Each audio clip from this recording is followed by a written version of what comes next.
આવા રિક્ષાઓ માં એ રિક્ષાવાળાના ફોન લઈને બીજા છોકરાઓ જોડે કોન્ટેક્ટ કરતી. અનેક પ્રશ્નો અહીંયા સુધી આવ્યા છે.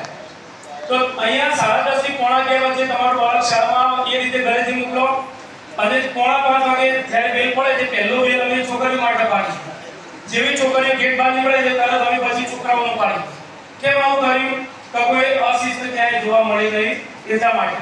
તો તમારી પણ ફરજ આવે ઘણી વખતે એ પાલીનો વચ્ચે કોનાય છે કે સાહેબ સ્કૂલની બહાર થોડા અસામાજિક તત્વો ઉભેલા છે. એટલે સ્કૂલની બહાર હું ધ્યાન તો રાખતો પણ પોલીસ કેસમાં થવા માંડે એટલે મને થોડું મને એવું થયું તો હું મારી સ્કૂલ સંભાળી બેસું તો સારું. ખોટા પોલીસના ધક્કા ખાવા એના કરતા. તો પણ આરો શિક્ષકનું જીવ એટલે રહેવાય નહીં. તરત મેં પોલીસ સ્ટેશન ફોન કર્યો. ઓળખીતા થાય કે ભાઈ તમે અહીંયા વટા ફેરા ચાલુ કરો આવા તત્વો ઊભા રહે છે. પછી જે આવતા થયાના કોન્ટેક્ટમાંથી એમના નંબરો લઈ એમના સંબંધીઓને પણ કઈ એમને ના પડાવી દીધી કે જે તો આવતા બંધ થઈ ગયા. પણ વાલી તરીકે તમે ભલે તમારું બાળક કોઈ પણ સાધનમાં આવતું હોય તમે અમુક વખતે એમના પાછળ સંતાઈને આવો, અમુક વખતે રિસેસના ટાઈમે આવો, અમુક વખતે છૂટવા ટાઈમે આવો. તમારું બાળક ઉતરી ક્યાં જાય, ગલ્લામાં શું લેવા જાય, બરાબર, અથવા કોના જોડે ઊભો રહે એ તમને ખબર પડે. અને તમને એવું લાગે કે સામાજિક તત્વો છોકરીને હેરાન કરે તો તૂટી પડો તમે કેવો અંદર સુધી શું પ્રશ્ન આવવા દો? કારણ કે બધી જગ્યાએ અમે નથી દોડવાના. અને અત્યારનો જમાનો એવો સેટ ચેક કરીએ છીએ બધું અમારા ઉપર. ઘણાએ તો એવું નિવેદન આપી કે આચાર્ય છે ને એ જલ્લાદ છે, બરાબર, જલ્લાદ એટલે રાક્ષસ કહેવાય. મારા નિયમો જે કળ પડે એવા વાલીઓ ઘણાએ મને કીધું, બરાબર. આ આચાર્ય જેના બાળકો નથી કાઢ્યા એમને તો હું કડવું લાવવાનો છું પણ મેં મારા ઘર માટે નથી કાઢ્યા. એમને કાઢવાથી મારો પગાર વધ્યો નથી. મેં શાળાના હિત માટે કાઢ્યા, બરાબર. એટલે આ બાબતો વાલીઓ તરીકે તમે જ્યારે પણ આવું મળે છે તમે અમુક વખતે અંદર સંતાઈ આવો.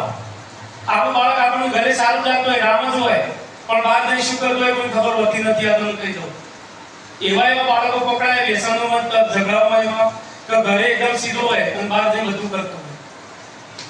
બીજી વાત, શાળા છૂટ્યા પછી બાળક ઘરે જાય એટલે બજારોમાં અમુક જગ્યાએ એવી જગ્યાએ રખડતા હોય જેવા જે આવા જે રખડેલ છોકરા હોય એમના જોડે હું તમારા બાળકોને જોઉં છું. મારા કોઈને નામ નથી આપતા. એ વાલી તરીકે તમારી ફરજ. શાળા છૂટ્યા પછી મારી જવાબદારી નથી. પણ જો એવાનો સહન કરશે તો તમારું બાળક પણ એ રસ્તે જવાનું. અને બાળકો સવારથી અહીં બેસી જાય વચ્ચે મોબાઈલો લઈ મસાલા ખાઈ તમારું બાળક ઘરેથી બેઠું નીકળે એના જોડે બેસે. હું જોઉં છું આ બધું. પણ જેને કહેવા જેવું હોય કહેવાનું, ના કહેવા જેવું હોય નહીં કહેવાનું. આ પણ તમે સ્પર્શ શબ્દમાં કહો. જે વાલી ગમે એને કહેવાનું, જે વાલીને ગમતું નથી એને મેં કહેવાનું બંધ કર્યું. એટલે આવા પણ બાળકો વચ્ચે આવતા હોય તો આ ખાસ તમારે ધ્યાન રાખવાનું કે જે પહેલી બાબત દીકરીઓને રિક્ષામાં મોકલતા હોય તો સાવચેતી રિક્ષાઓ બંધ કરાવી દો. સાયકલ લઈ કાં કોઈ પણ બીજું વિકલ્પ અને રિક્ષામાં બીજી વાત છોકરા છોકરીઓ જે બેસે રિક્ષામાં લબડી બહાર બેઠેલા હોય, આ ઘેટા બકરાનું માફક અંદર ભરેલા હોય અને રિક્ષાવાળા એવા જતા હોય હું બાઇક લઈને આવું તો મારી ઓવરટેક કરતા હોય, બરાબર. તો એમનું તો એક બે ત્રણ ફેરા માટે એટલા ધંધા માટે પણ તમારા બાળકને લઈ જઈ જશે તો શું લઈ જશો તમે? પૈસા આપો છો તો પછી અલગ રિક્ષા કરો ને. શાંતિથી સ્કૂલના સમય પહેલા 10 મિનિટ પહેલા આવો, બેસાડીને તમને ઉતારી દઈને આપી શાળા છૂટે એટલે તમારા ઘરે ઉતારી દો. પૈસા આપી શું કરો જોખમ લો તમે? અને તમારા બાળકો પાછા આગળ બેસીને ડ્રાઈવરને પાછા ચડાવો, જવા દો પેલાની ઓવરટેક કરવા, બધા વાતો થાય. એવું નથી કે રિક્ષાવાળાનો વાંક હોય, એકબીજાની હરીફાઈઓ પણ કરતા હોય. એટલે આ બાબત તમારે ધ્યાને મૂકવી મને યોગ્ય લાગી, બરાબર. એટલે બહારના જો કોઈ આવા લોફરો સાથે તમારો કોઈ પણ મારો જો સંપર્કમાં હશે અને હું ઉભેલો જોઈશ તો એને પણ શાળામાંથી કાઢી મૂકીશ. એટલે આ બાબત ધ્યાન રાખજો. જેના પણ દીકરા ખાસ કરીને છોકરાઓમાં અને એમના માટે જે રહે આવે જેવી શાળાઓ બીજી છૂટે ને એટલે એમના બટન ખુલ્લા કરીને અહીં આવી જાય. તમારે જોવો હોય તો જોજો.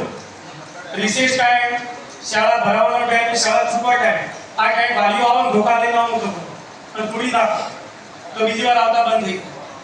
કારણ કે અમે મારવા નથી જવાનું, બરાબર. સ્પષ્ટ વાત આવે. પછી લેશનની વાત આવી. ઘણી વખતે વાલીઓની ફરિયાદ સાહેબ લેશન બહુ આપવામાં આવે કે તમારું બાળક ટ્યુશનનું લેશન કરે, શાળાનું લેશન કરે, રહી જાય તો 10 વખત, 20 વખત, 40 વખત. હવે તમારું બાળક ટ્યુશન જાય તો એનો મતલબ એવું નથી કે અમે શાળામાં તમારું લેશન આપવાનું બંધ કરી દઈએ. અમારે શાળામાંથી જે નિયમ પ્રમાણે એક વખત લેશન હોય એ તો કરવું જ પડે. ના કરો તો બસ 1000 રૂપિયા તમે એક વખત લખવા આપી. પણ તમે કહો તમારું બાળક ટ્યુશન લેશન કરે, ના કરે, થાકી જાય, એ તમારું પડે છે. તો પછી ભણવાનું બંધ કરી ખાલી ટ્યુશન આપો, ઘેર બેઠા પરીક્ષા આપો. સરકારે બધા રસ્તા આપ્યા છે. શાળામાં નિયમો ના રહે એટલે સજા રૂપે લેશને મળશે અને માર પણ પડશે, ભલે સરકારનો નિયમ ગમે એ. આ પણ હું તમને કહી દઉં, કારણ કે એના વગર આટલી બધી સારી શસ્ત્રોની સંખ્યાને કંટ્રોલ કરવું અને એમાં 11 બાળકો બાળકો તરુણાવસ્થા બાળકો, બરાબર, એમને તમારે ઘરે 2 બાળકો હોય અને કંટ્રોલ કરો તો કાઢવું પડી જાય. આ વચ્ચે વરસાદમાં 2 દિવસ ઘેર હતા તો ઘણી માતાઓ બૂમો પાડતી કે તમારી શાળા ખુલી જાય તો સારું, તો અમારે તો સારી શસ્ત્રો સાચવવાની, તો કડક તો થવું જ પડે, બરાબર. તો આ બાબત. બીજી બાબત, કોઈ વરસાદનું આવું વાતાવરણ હોય, કોઈ બીજી વાત હોય તો તમારા બાળકને તમે ઘરે રાખશો તો વાંધો નથી. એની સૂચના તમારો મેસેજ ગ્રુપ બનાવેલા છે, એમાં વર્ગ શિક્ષકના નંબર છે, તો એની અંદર તમારે જાણ કરી દેવાની. અને આજુબાજુના ગામમાંથી જે જોખમવાળા રસ્તા તો એ બાળકોને મોકલવાના નથી. અમારે એવું નથી બાળકો ના આવે તો અમને મજા આવે, અમારે તો ના ભણે તો ગમે એવું છે, પણ પરિસ્થિતિ એવી, વરસાદની આગાહી આજથી પાછી આગાહી બીજી ચાલુ થાય, કદાચ ભારે વરસાદ પણ છે 31 ફેરી, તો પરિસ્થિતિને અનુકૂળ તમારે નિર્ણય લઈ લેવાનો. એવા સમયે તમારું બાળક નહીં આવે તો અમે કઈ એવા કઈ રાક્ષસ નથી કહીને આ વખત મારીશું બોલીશું. અમને પણ ખબર છે તમારું બાળક બીમાર હોય, કઈ વાગ્યું હોય તો શાળામાં ના આવે તો તમે જાણ કરો, પણ તમે યોગ્ય જાણ કરો, એના ક્લાસ ટીચરને જાણ કરો. ઘણી વખતે બાળકો શું કરે, અહીંથી રજા લે અને જે નંબર આપે ને નંબર તમારો નથી હોતો, બીજા કોઈનો હોય, અને ઘણી વખતે નંબર લાગતો પણ નથી, ખાસ કરીને દીકરીઓ.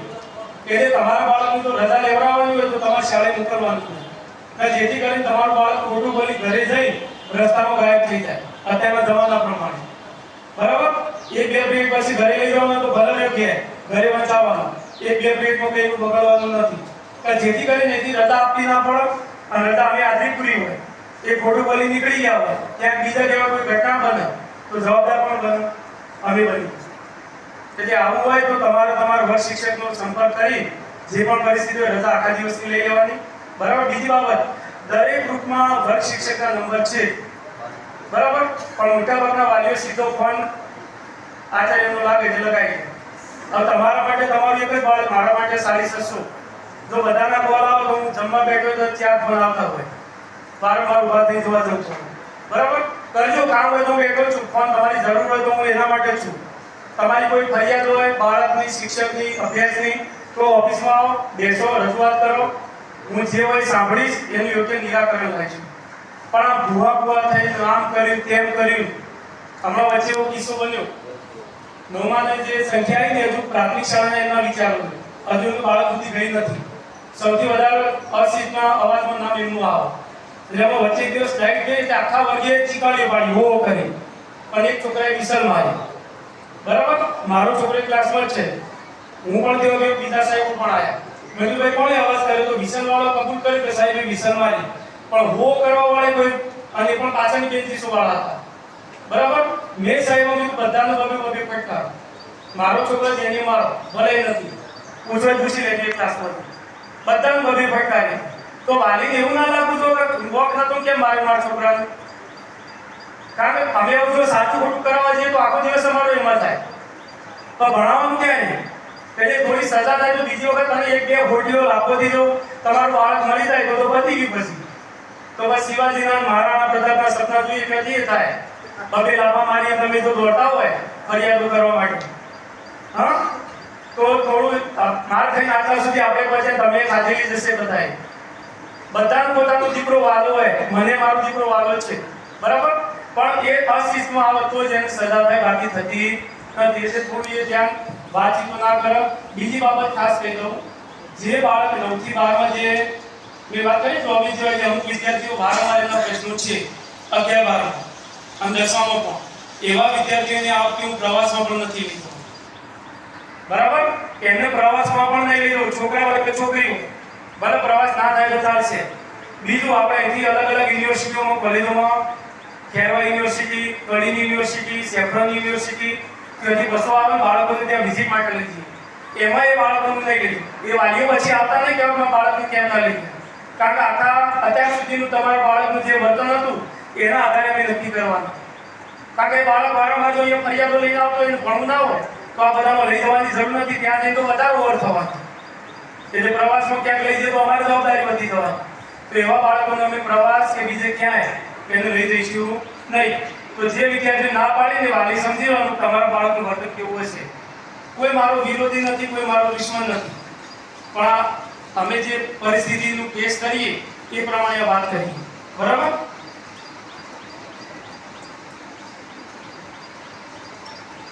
હવે શાળાનો સમય આપણો 10:30 થી 11:30 વચ્ચે બાળકને આવવાનું.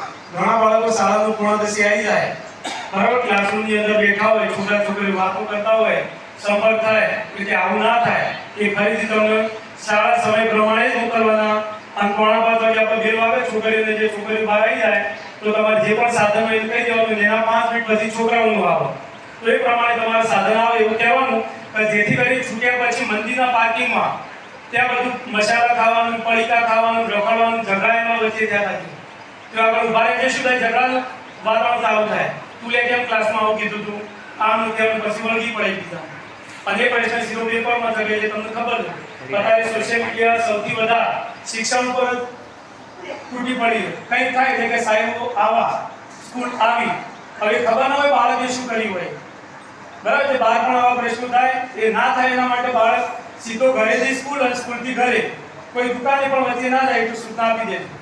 કારણ કે દુકાને કેમ જાય, પડી ગયું ખાવા માટે, સંતાડવા, અને બેનો કે છોકરાઓ પડીકા ખાવા માટે.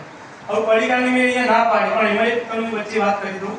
આપણે એ શાળામાં એનસીસી ચાલે, ગયા વર્ષે ચાલુ કરી, ધોરણ 9 અને 10 માં, જેમાં આર્મીની ટ્રેનિંગ આપવામાં આવે, એની પરીક્ષાઓ અને એનું સર્ટિફિકેટ નોકરીમાં કામ લાગે, બરાબર? તો હું પડીકા ખાવાની ના પાડું, પણ ગયા વર્ષે શું કરતો, હું મારી રીતે નાસ્તો લાવી બાળકોને જમાડતો, ઢોકળા એવું બધું અલગ અલગ ફરસાણ લાવી ખવડાવતો. હવે સરકારે ત્યાંથી આર્મી વાળાએ જે કોન્ટ્રાક્ટરનો ઓર્ડર આપ્યો અને અહીંયા 100 આપણા વિદ્યાર્થીઓ 9મા અને 10માના A100 એ બાળકોનો પડીકામાં નાસ્તો આવ્યો, અને એ પડીકા બાળકોને આપીને મારો ફોટો પાડી મોકલવાનો, ત્યાં અમદાવાદથી દિલ્હી જાય. એટલે મજબૂરી મારે પડીકા આપવા પડશે, પણ અમે ઉપર રજૂઆત કરી દીધી, સાહેબ અમે ના પાડીએ, તમે એમનું પડીકા આપો. તો આનો કોઈ યોગ્ય ઉકેલ લાવો. તો એ કર્નલ સાહેબ જોડે વાત કરી એટલે યોગ્ય ઉકેલ આવશે, પણ એના માટે અમે પડીકું આપીશું. બાકી એવું ના કહેતા કે અમારા બાળકને પડીકું ખાતો હોય મારવાનો, પણ તમે શાળામાંથી કેમ પડીકું આપ્યું? એમાં એક સિરપ અથવા ફ્રૂટી અને 2 પડીકા અને ચીકી, આવો બધો નાસ્તો આપવામાં આવે.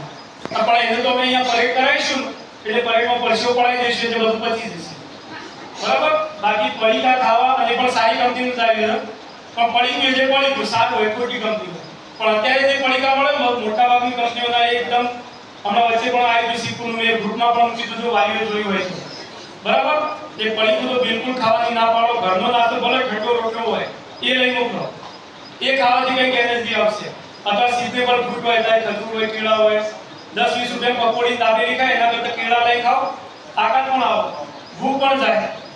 તો આવું કંઈ ઘરેથી તમે શીખવાડો. નાસ્તા ઘણી વાર ચેક કરું, ઘણા મમરા લઈને પડીકા તોડીને એમાં નાખી લઈને આવો, શું કરવાનું? એ અમને કઈ અસર નહીં થાય, તમારા માટે જ છે આ બધું, બરાબર? તો એ બાબતમાં થોડું ધ્યાન રાખજો. પછી બીજી બાબત, આપણે આ વખતે ભાઈઓને ઉતારવા માટે આવો તો ગેટની બહાર ઉતારી જવાનું કીધું. કેમ કીધું એ હું તમને વાત કરું. શરૂઆતમાં આપણે અંદર આવવા દેતા હતા, પણ અમુક છોકરાઓને ઉતારવા માટે એમના મિત્રો જે આવતા ને, એ આ કરતા વાળ હોય, મોઢામાં મસાલ હોય, બટન ખુલ્લા હોય, એક હાથમાં મોબાઈલ અને એક હાથે બાઇકની અંદર ઉતારી જતા. હવે પ્રશ્ન કોનો થાય? આપણી દીકરી શાળાના. એટલા માટે મેં નિયમ કર્યો, કોઈ પણ વાલી શાળાની અંદર ઉતારવા નહીં આવે.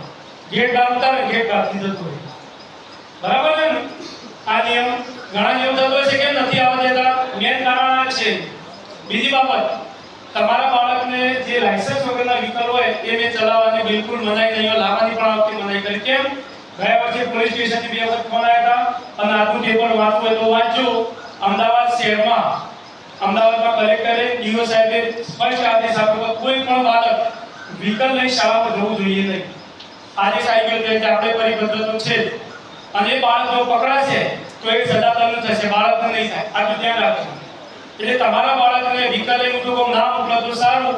અને જે ઇલેક્ટ્રિક વ્હીકલ હોય પણ આજે તમારા પ્રમુખ સાહેબે વાત કરી કે એમને ઘણીવાર આપણા શાળાના બાળકો જોઈએ આમ બાઈકો ચલાવે રસ્તામાં અને ફૂલ સ્પીડમાં. તમને કોઈ ઘરે ધીમા ચલાવવા છે, પણ આ રોડ પર બહુ ફૂલ સ્પીડમાં. હવે રોડ આપણો આરસીસી નો જો સ્લીપ થઈ જશે, બરાબર?